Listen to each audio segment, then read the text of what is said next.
Louvado seja nosso Senhor Jesus Cristo. Logo depois dessa pregação, nós vamos ter a missa, então isso já serve para a nossa preparação. Nós não podemos fugir desse contexto que nós estamos comentando no primeiro momento. Nós vivemos um momento difícil, esse momento difícil tem seus efeitos na vida espiritual, porque nós não somos duas coisas diferentes, corpo e espírito. Nós somos uma coisa só, corpo e espírito, né? Nós somos um ser complexo, em alguns casos complexados, né? Então, não tem jeito de você ser corpo e depois ser espírito, ou ser espírito e ser corpo. Não existe, né, espírito desencarnado, né, arma penada, essas coisas. Como não existe corpo sem espírito, corpo seco, essas coisas que tem por aí. Vocês já ouviram falar desse negócio de corpo seco, né? Corpo seco é aqueles que morrem, aqueles que bateram na mãe e morrem e vira corpo seco, que nem o capeta aceita no inferno. Então vira corpo seco, fica andando por aí. De noite a turma encontra esses corpos secos por aí, né? Basta passar no boteco e fazer uma oração, que aí sai encontrando corpo seco para tudo quanto é lugar, né? É normal. Então, nós somos uma realidade, o corpo e espírito. Se preferir corpo, alma e espírito, é uma realidade espiritual, uma realidade corporal, uma realidade material. E aquilo que afeta um, afeta o outro.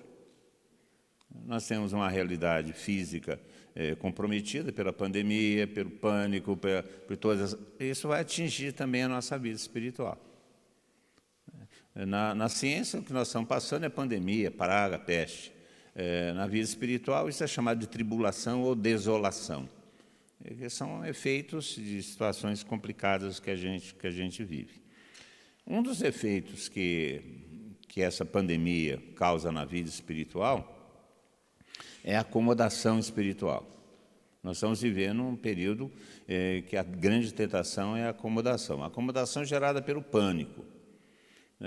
Começa a se falar tanto sobre os perigos, e que essas medidas tomadas para coibir a propagação do vírus, ela acaba gerando medo, pânico e acaba gerando acomodação. Tem que ficar em casa, não conviver, não estar, vai gerando essa acomodação. Além de mais, a coisa começa a ser tudo via internet, né? Tudo virtual, missa virtual, encontros virtuais, reuniões virtuais, plataforma Zoom, plataforma não sei o quê, Nós estamos falando mais de plataforma do que do Evangelho. Então, tudo delivery, né? Então, é entregue em casa, a fé é entregue em casa. Esses dias, o pessoal lá da Soledade estava fazendo confissão comunitária via internet. Na Semana Santa, teve confissão comunitária via internet. Você entrava lá no link, né, tinha lá o padre da Soledade pregando, um exame de consciência, e depois deu absolvição. Vocês imaginem o efeito que isso causa na vida espiritual. Nós já temos uma certa dificuldade. Agora, está em casa, você escolhe. Esses dias estava lá minha sogra em casa assistindo a missa na televisão. Eu falei assim, aí eu passei, vi ela assistindo a missa na televisão, fui na cozinha, voltei, ela estava na missa, mas no outro canal. Eu falei assim, padre, ué, o que aconteceu, dona Glória? Saiu do ar aquele outro? Eu falei assim, não, eu gosto daquele padre para homilia, gosto daquele outro para consagração e gosto daquele outro para... Missa Netflix, você faz a sua programação.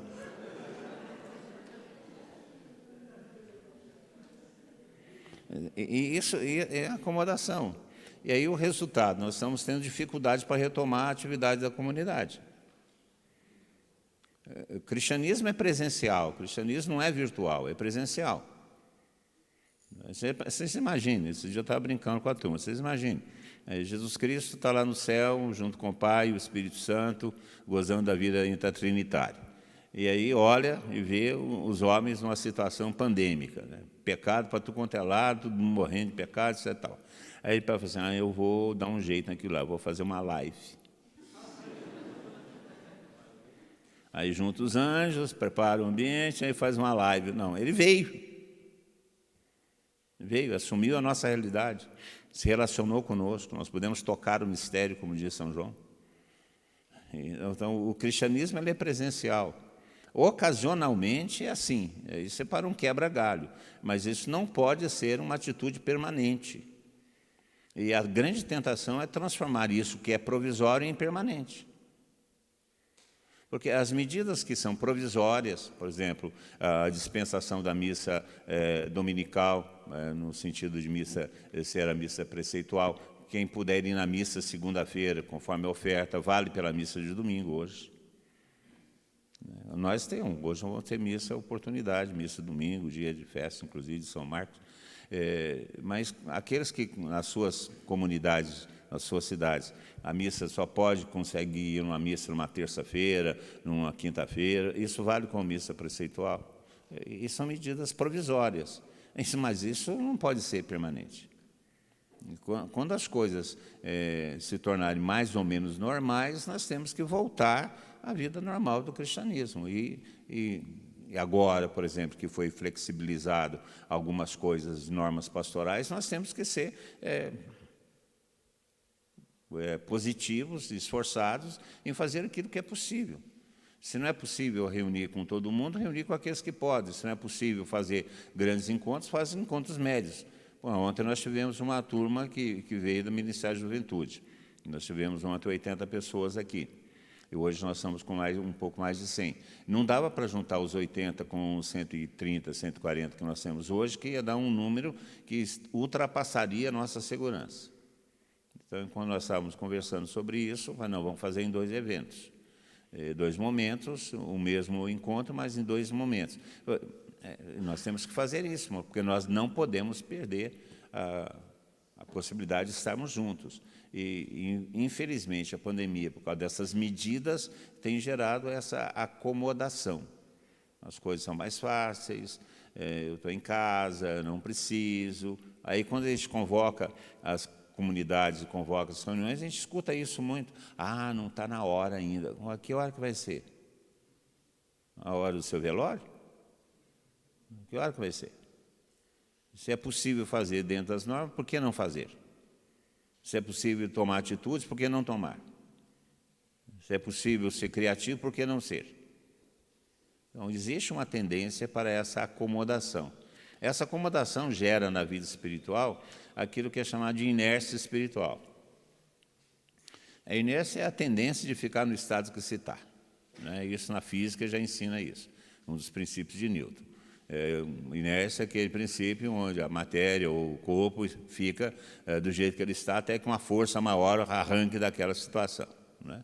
Então, nós viramos uma inércia espiritual. Nós nos acomodamos e estamos satisfeitos com aquilo que nós temos. E aí existe uma certa dificuldade para se arrancar daquela situação. Isso é inércia. Não é à toa que os carros, para você sair, você tem que engrenar a primeira marcha, que é a marcha mais forte. Por que a marcha mais forte tem que ser engrenada para sair o carro? Para vencer a inércia. Porque se não vencer a inércia, o carro não anda. Então, nós temos que agora usar a marcha mais forte. Porque a tendência é uma tendência à inércia. Ficar satisfeito, tá bom desse jeito. Porque nós já começamos a ficar viciados, Começamos a falar, precisamos tomar uma iniciativa, vamos fazer uma live, ou vamos fazer um vídeo, ou vou gravar uma coisa. Ou, nós já estamos começando a viciar, a busca do mais fácil. A busca do mais fácil. É mais fácil. E isso é um problema de ordem espiritual, não é de ordem só material, não, é de ordem espiritual. E acompanha essa inércia os relaxamentos. Os relaxamentos, as dificuldades de disciplina na vida de oração. Gente, a pior coisa que tem no mundo é ficar por nossa conta.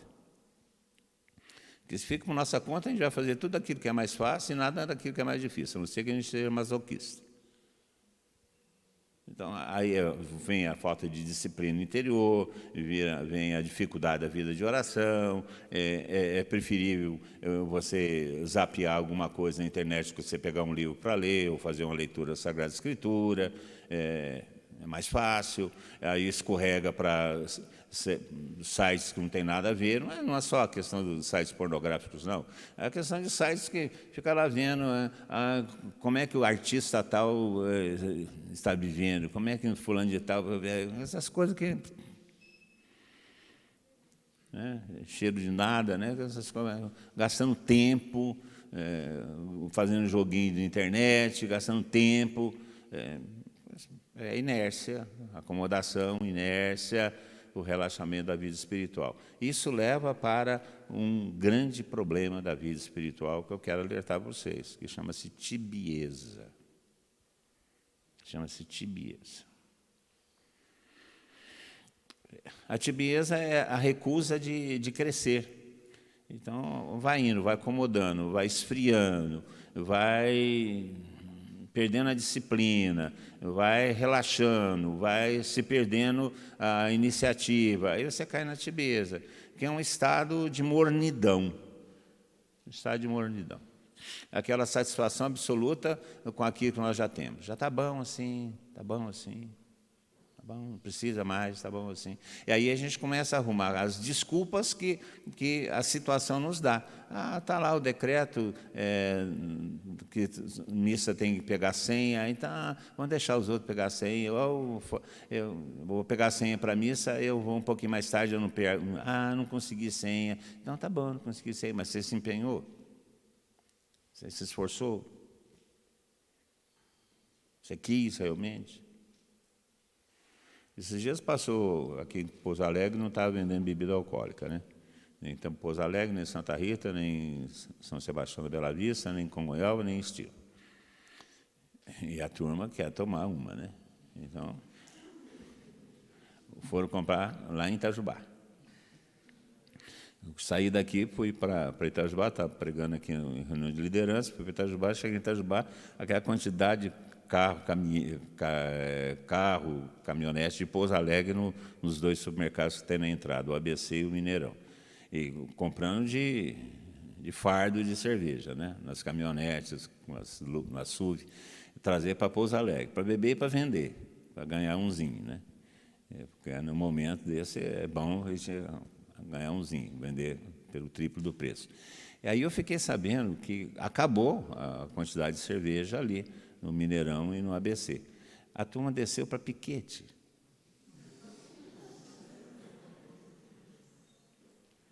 Ou vontade, né? Aí fala assim, não, vai ter missa, mas vai ter senha. A senha vai começar a ser distribuída às 8 horas da manhã. Você já foi nessa fila? Tinha que estar lá às 5. Você vai distribuir 50 senhas só? Vai lá às 5. Você não perdeu a oportunidade. Se é importante para você. Se é importante. Não, a gente prefere, muitas vezes, não ir, pegar a senha e depois engrossar os movimentos para a abertura da igreja e a volta das missas.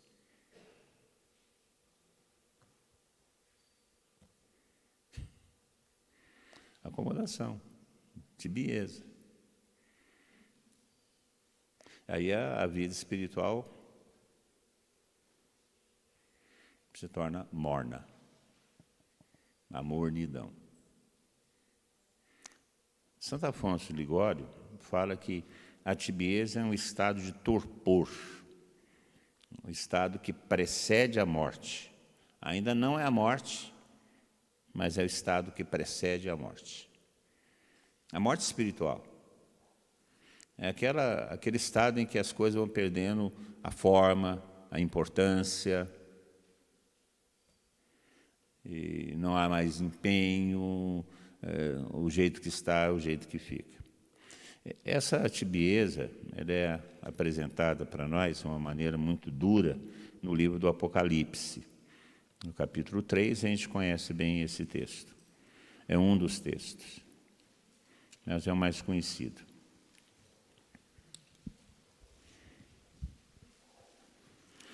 Apocalipse 3. Apocalipse é o livro mais fácil de achar na Bíblia, né? Ele e o Gênesis.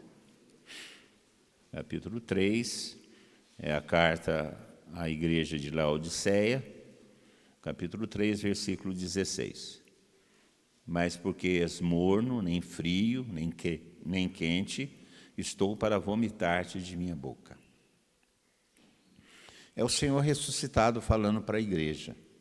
E aqui está falando para a igreja tíbia de Laodiceia. Porque és morno, ou seja, nem uma coisa nem outra, acomodado, não tem definição.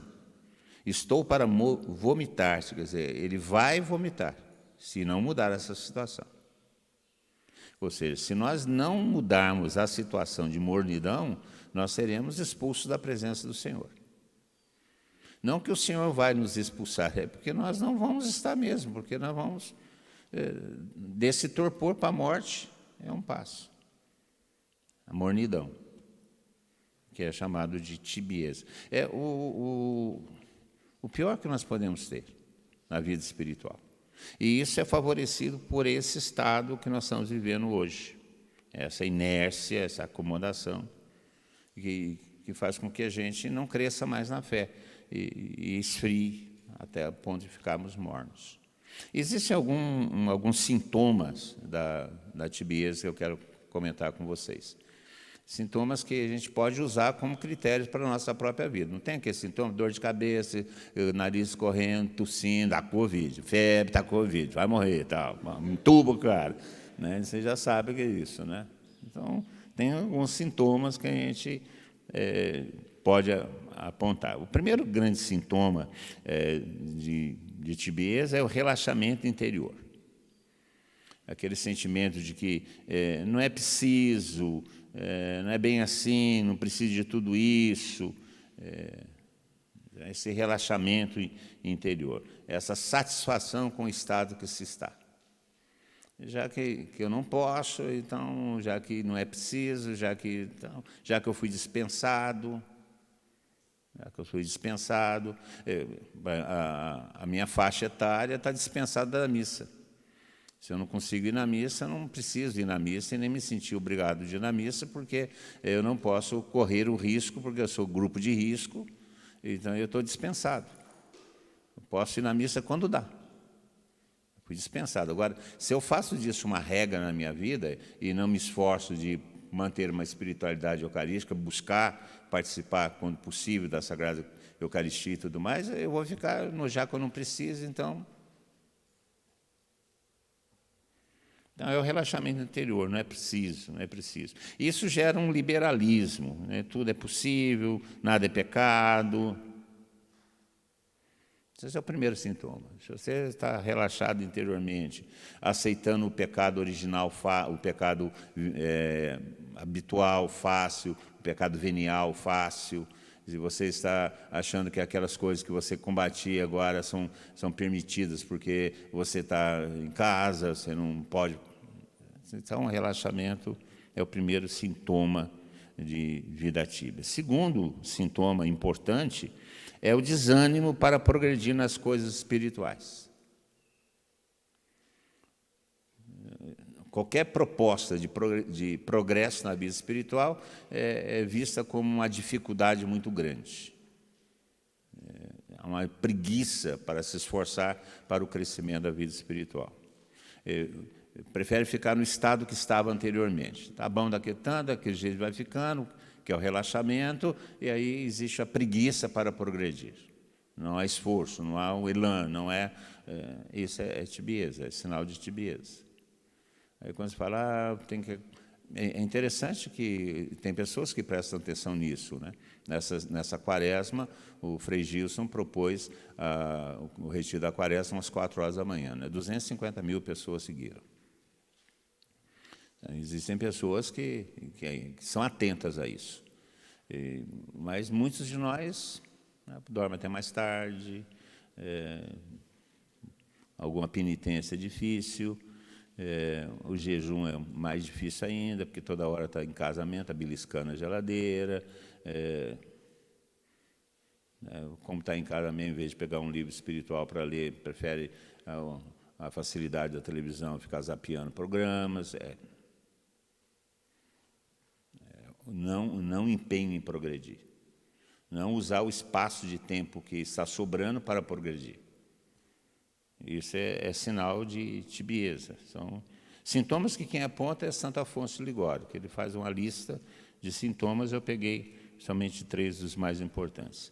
Esse estado de desânimo para progredir nas coisas espirituais gera uma coisa interessante, um paradoxo, gera o apego às regras, apego ao formalismo, porque o formalismo gera uma certa segurança, então as pessoas se tornam mais formais, mais regradas, mais rigoristas, o que favorece o farisaísmo, uma aparência daquilo que não é. E um terceiro sinal, um terceiro sintoma, é a falta de coragem para as coisas de Deus. A desculpa fácil para abrir mão dos compromissos, dos empenhos que nós já assumimos. Por exemplo, né, o pessoal que é consagrado tem anel. Todo mês tem uma reunião no final do mês. Ah, mas será que tem que ter? Não, mas você se comprometeu em se reunir. Então, aí, o relaxamento, né, vem a preguiça de progredir, aí vem essa falta de coragem para as coisas de Deus. Desculpa fácil para abandonar os empenhos. São alguns sinais dessa praga que entra na nossa vida sem a gente perceber. Existe uma história de um besouro que existe na Amazônia, e esse besouro se alimenta de rã. E o besouro é pequeno e a rã, daquelas rã-pimenta, um pouco maior. Mas o besouro vem, pousa nas costas da rã, faz um furinho e coloca um líquido que ele tem dentro da rã. Esse líquido vai liquefazendo todo o interior da rã. O interior da rã vai virando uma sopa. E aí, quando está todo o interior já se transformou numa sopa, ele começa a sugar e aí só fica a pele. Só fica a pele da rã. E o besorrinho está lá. Besorrinho. Furinho. Esse é a tibieza. Ela chega na nossa vida, fura a nossa vida espiritual e começa a dissolver a nossa vida espiritual. É uma morte lenta. Os grandes santos sempre falaram sobre esse problema da vida espiritual. Santo Afonso Ligório é um doutor nisso daí. São Gaspar Bertone também tem um texto muito interessante sobre a tibieza. Monsenhor Ascânio também tem um texto muito interessante sobre a tibieza. Mas todos eles falam que é um problema sério da vida espiritual.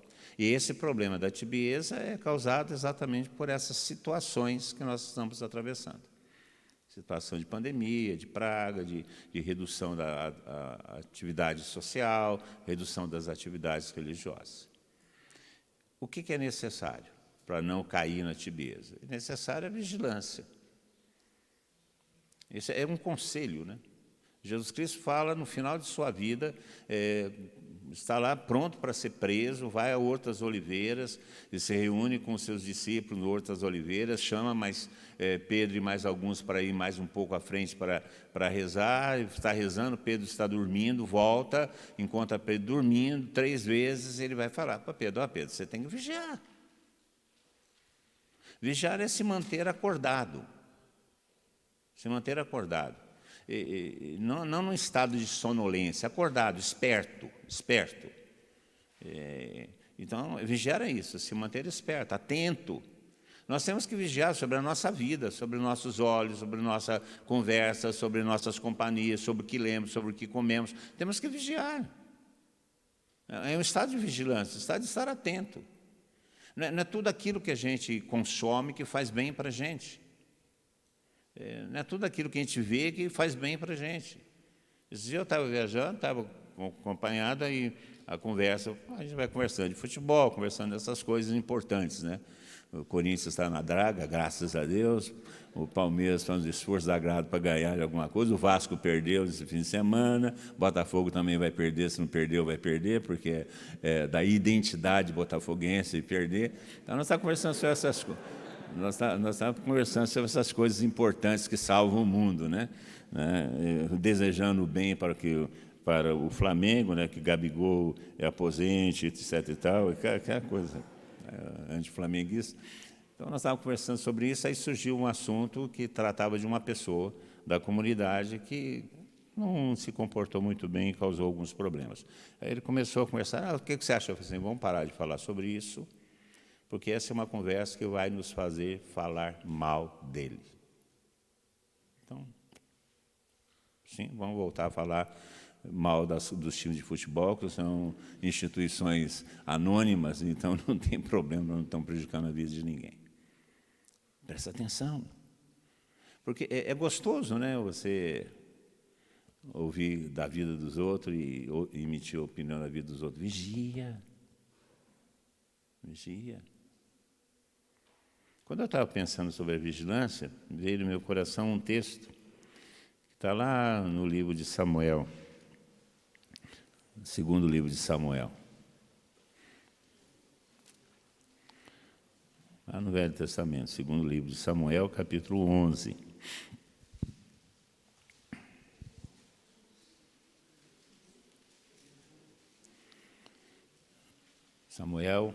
Segundo Samuel 11. No início do ano, no tempo em que os reis costumavam sair para a guerra, Davi enviou Joabe com seus oficiais e todo Israel, que devastaram os amonitas e cercaram Rabá, enquanto Davi ficou em Jerusalém.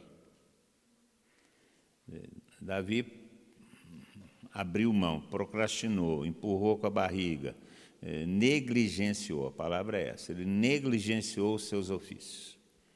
Qual que era o ofício do rei? O ofício do rei era de ir para a guerra. O texto fala isso. No início do ano, no tempo em que os reis costumavam sair para a guerra, Davi mandou Joabe. Em vez dele ir para a guerra, ele mandou outro. Ele negligenciou a sua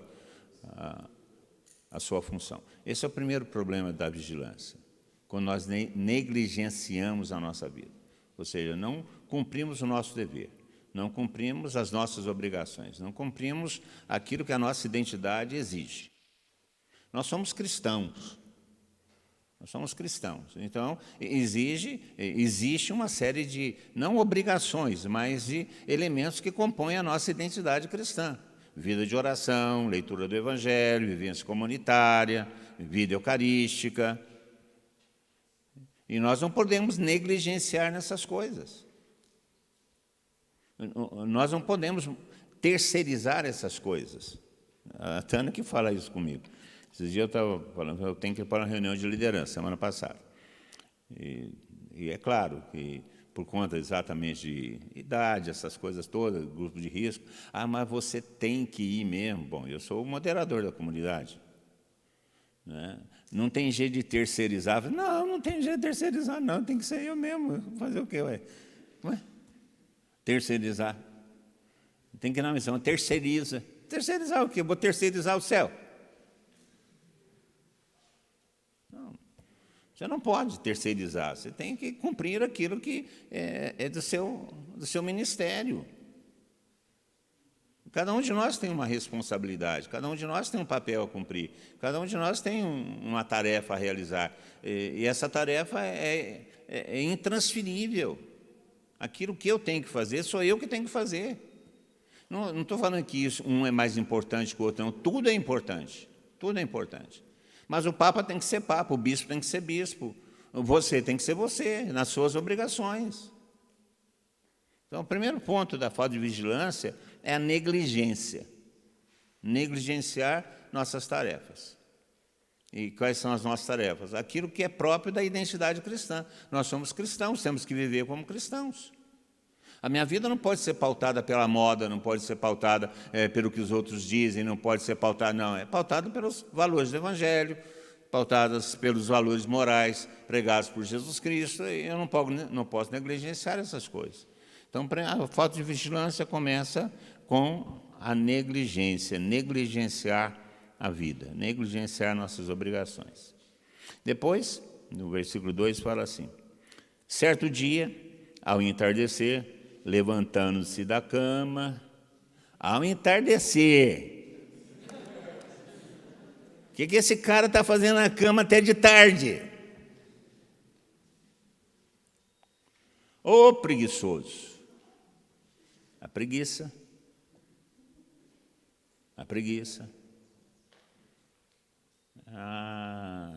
Né? Tem lá o padre Natal, na minha infância, contava essa história. Preguiça, você quer comer? A preguiça respondia, eu quero. Ele é italiano, não? Então vai pegar o prato. Eu não. Coitada da preguiça, morreu de fome. É isso. Mais 5 minutos. Não, vou acordar às 6 horas da manhã para rezar. Chega às 6 horas, mais 5 minutos. Aí acorda às 9. Gente, ninguém pediu para você acordar às 6 horas para rezar. Mas se você falou que vai acordar, faça o favor. Mas se você fechou a agenda com alguém que é razoavelmente importante, que é Deus.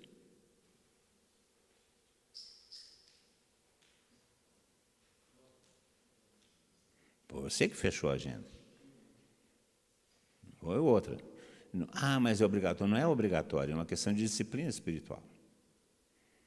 Você pode marcar a hora que você quiser para falar com Deus. Deus tem agenda livre para você sempre. Não é que nem certos políticos ou médicos ou dentistas, que você tem que buscar na agenda dele um horário para você. É o contrário. Deus está sempre com a agenda livre para nós. Eu que marco o meu horário com ele. Mas uma vez marcado, você tem que ter responsabilidade. Não cumprir o que se marcou não é porque Deus vai tocar um sininho e vai chamar sua atenção e não vai querer mais falar com você, fica de mal, come sal, deixa um pouco para o Natal. Não é isso. Porque se você marcar de novo, ele te atende de novo. Mas é uma questão de disciplina, de preguiça, de vigilância. Então, o segundo problema é a preguiça. A falta de vigilância é a preguiça. Esse sono que Davi tinha lá. Levantou-se da cama de tarde. E veja, e pôs-se a passear. O Joabe está quebrando o pau lá, está morrendo e está coisa. Ele está dormindo e vai passear. Essa comunidade está lá se esforçando para você trabalhar, para fazer alguma coisa, com missão, e tal. E não, eu vou tirar um tempo para mim. Eu também tenho o direito de me divertir. Vou passear. Ou seja, perde o foco. Distração. Negligência, preguiça e falta de foco. Distração. Hoje tem que descansar. Bom, não vou comentar, não. Tem um grupo aí que trabalha uma semana e na outra semana folga, mesmo que não trabalhe naquela semana, né? Você tem a Santa Semana e a Semana Santa. Então, o que tem que descansar? É falta de empenho. Aí, Davi foi passear. Terceira coisa, né? Perdeu o foco. Aí, quarto. E dali, no terraço da sua casa, deve ser uma beira de uma casa, né? No terraço da sua casa, dali avistou uma mulher que se banhava. O que essa mulher está fazendo se banhar em público?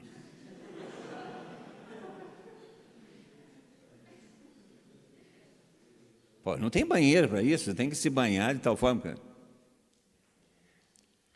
Gente, o diabo nos apresenta tentações, cria situações.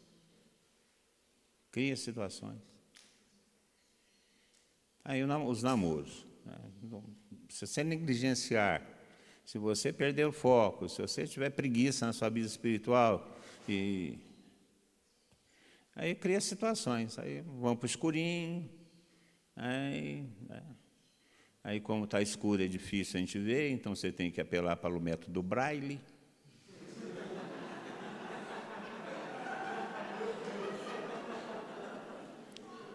Aí a mulher aparece pelada mesmo, é claro. Engravidou, lógico. As situações. Aqui, o diabo não cria situações, ele favorece essas situações. E outra coisa, o que Davi tem que olhar para a casa dos outros?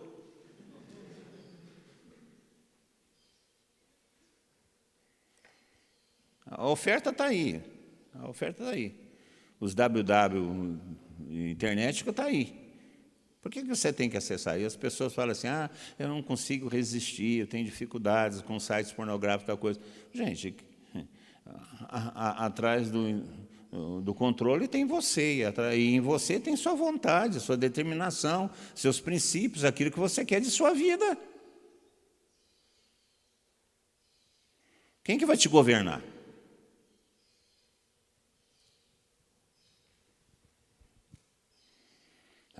Mas eu não consigo resistir. Negligência, preguiça, muda o foco. E quem que é Davi? Davi é um homem escolhido segundo o coração de Deus. Não é qualquer um. Não é um Zé Mané que nem nós, não. É Davi, figura de Jesus Cristo. O cara que venceu o tal de Golias.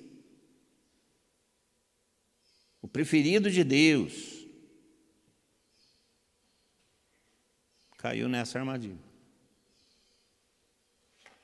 Aí viu a mulher pelada, que era muito bonita. Para a Bíblia falar que era uma mulher muito bonita, ela devia ser muito bonita realmente. É claro. Gente. Já que o diabo vai tentar, ele não vai tentar com qualquer coisinha, não. Ele vai tentar com uma coisa boa.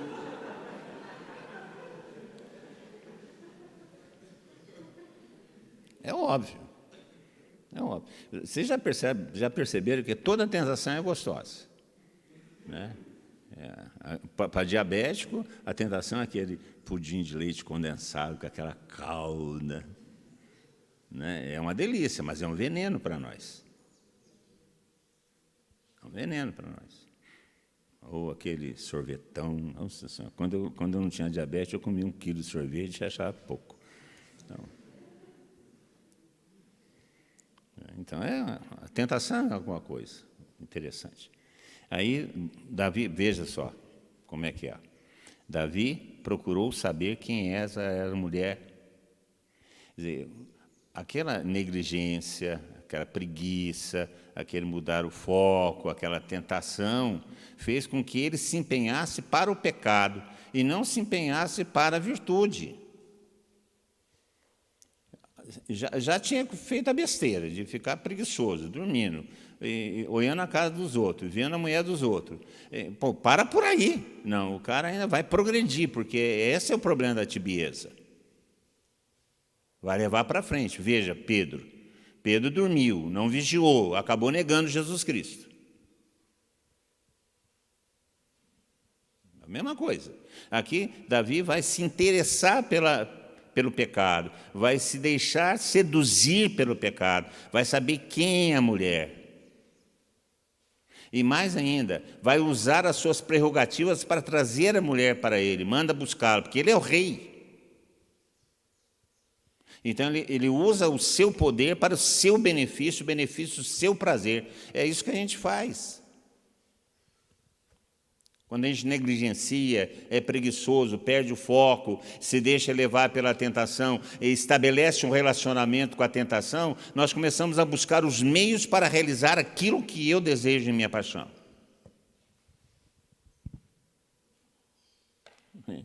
Isso é o pecado.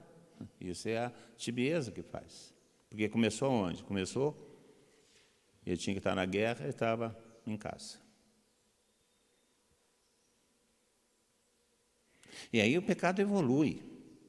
Porque não só isso, ele mandou chamar, trouxe Betsabé, dormiu com ela, engravidou Betsabé. Quer dizer, há uma conivência, porque Betsabé não engravidou sozinho, há uma conivência, e aí a coisa progride. Então, quando ele vê que ela está grávida, ele manda chamar Urias, que é o marido de Betsabé, então há adultério. Aí manda Urias ficar em casa, tirou Urias da guerra. Então, aqueles que pecam e vivem na negligência, na preguiça, querem que os outros participem de seu pecado, não ficam contentes de você pecar sozinho, eles querem que os outros participem do seu pecado para ter uma desculpa. Aí traz Urias, fala para Urias dormir com sua mulher, para justificar a gravidez da mulher. Urias não faz isso, Davi deve ter ficado puto da vida, porque Urias não dormiu com a sua esposa, preferiu dormir na rua, para não trair os seus companheiros que estavam em guerra. E aí, como isso não aconteceu, Davi manda matar Urias.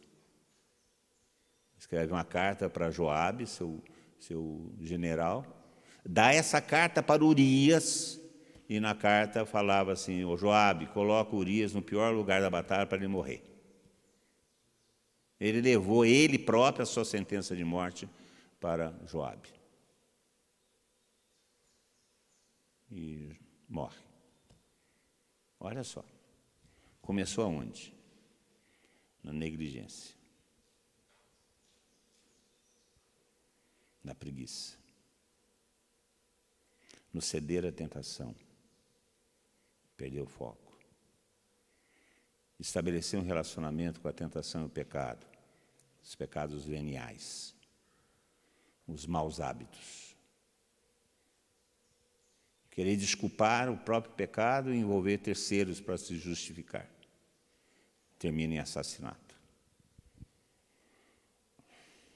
O homem fez isso com Jesus Cristo e terminou em assassinato.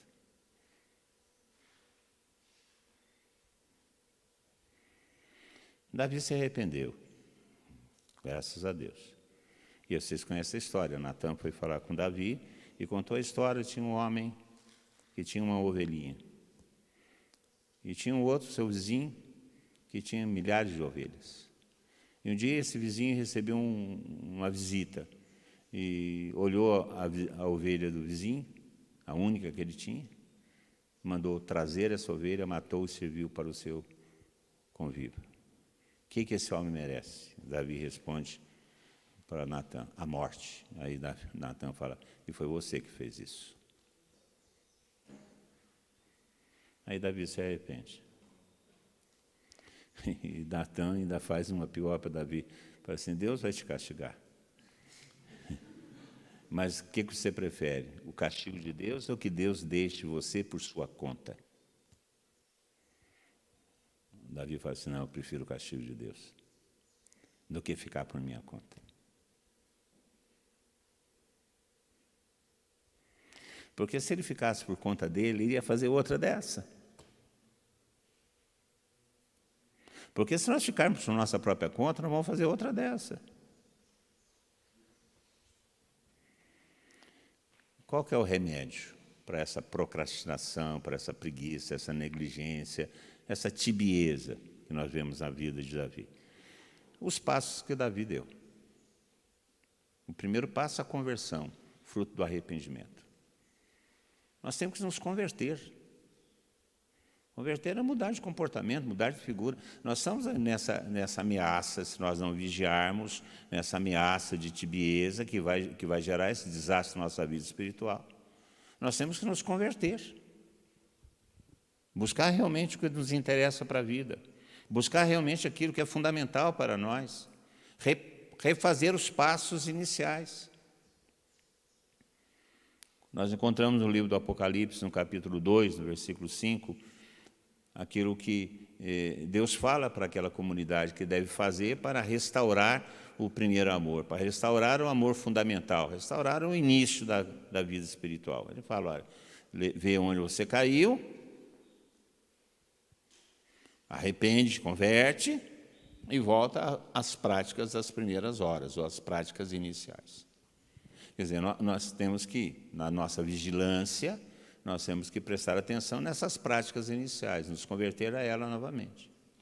E quais são essas práticas iniciais? O Papa Francisco, usando o texto de Atos 2,42, fala de 4 medidas permanentes na nossa vida espiritual, que é um combate à tibieza e, na realidade, é um estado de vigilância. O primeiro ponto é o Evangelho. Aquilo que está escrito em Atos 2,42, doutrina dos apóstolos, é o Evangelho. O Evangelho tem que ser o critério de nossa vida. O critério de nossa vida. Gente, hoje nós estamos ameaçados por muitos modismos, religiosos, inclusive. Esse dia eu estava conversando com um grupo de jovens, perguntando como é que estava a vida deles. Eu falei assim, o que vocês têm lido? Eu tenho lido Peter Kreeft, tenho lido Chesterton, tenho lido C. Lewis, tenho lido sei o quê. Eu falei assim, você já leu o Evangelho de Marcos? Não. Então você não leu nada. Você não leu nada.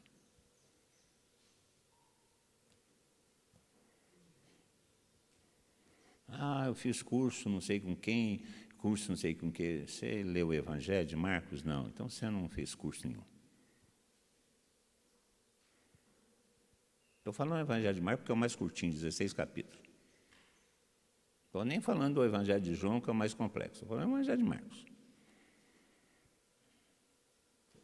Você começa a ler às 8 da manhã, às 9 horas você acabou de ler. Você conhece o Evangelho? Você conhece as propostas de Jesus Cristo no Evangelho? Ou você tem um comportamento espiritual semelhante à galinha que cisca no canteiro, no quintal da casa.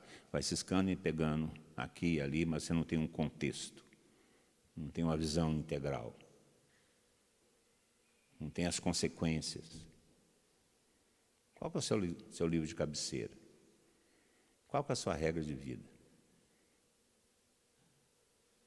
São Francisco de Assis, quando fundou a Ordem dos Franciscanos e pediu a aprovação do Papa, o Papa exigiu que ele tivesse uma regra de vida. E depois de 2 anos ele se apresentou ao Papa, o Papa falou, cadê a regra de vida? Ele pegou a Sagrada Escritura, entregou o Papa e falou assim, o senhor escolha um versículo.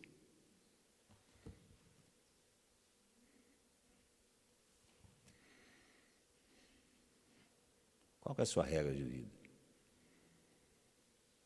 Quem você segue?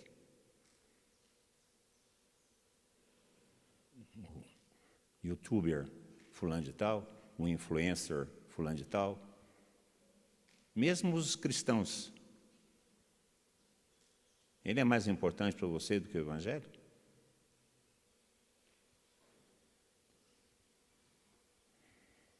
O Evangelho lido a partir do magistério da igreja, a partir da tradição da igreja. Primeiro o Evangelho.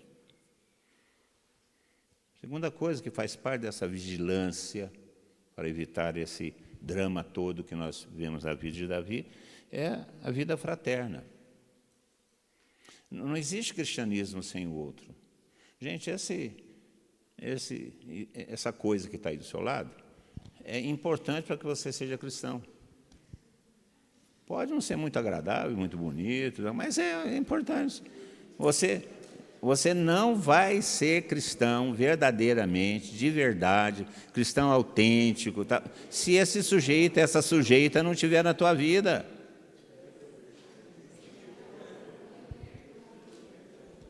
Não tem jeito. Não tem jeito.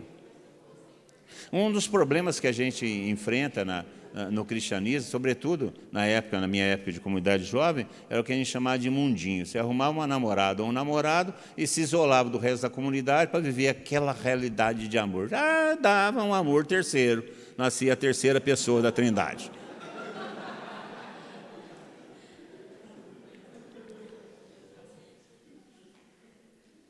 Você não consegue ser cristão sem essa pessoa que está aí do seu lado. Não é possível ser cristão sem comunidade. Portanto, negligenciar, preguiçar, distrair, perder o foco da comunidade é tibieza, é se arriscar uma vida de pecado. Um pecado que leva à morte. Depois, a Eucaristia. O Papa fala de terceiro ponto, a Eucaristia. Nós não podemos negligenciar, preguiçar, etc., tal, em relação à Eucaristia. Já conversamos sobre isso. A Eucaristia é critério cristão. Essa é a verdade é a Eucaristia. Se isso não te serve, pode ir embora. Essa Eucaristia que é a solidariedade, que é a presença real. Eu fui lá no Pinhalzinho essa semana pregar, e bom dia, padre. E o sujeito contou uma história que me comoveu bastante. A última missa que estamos celebrando, depois fechou. Ele ministra a Eucaristia com a esposa dele, ele estava preparando para a missa, preparando a âmbula para a consagração, e a esposa resolveu colocar, em vez de uma, fazer mais, colocar bastante partículas para a consagração. Aí ele falou assim, para que tudo isso?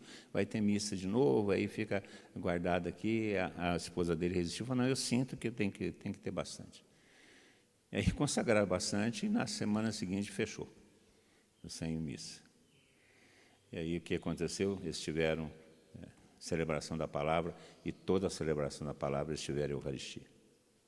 Porque eles consagraram muito antes. Aí ele falou assim, aí eu entendi por que Deus queria. Porque Deus não queria que nossa comunidade ficasse sem Eucaristia.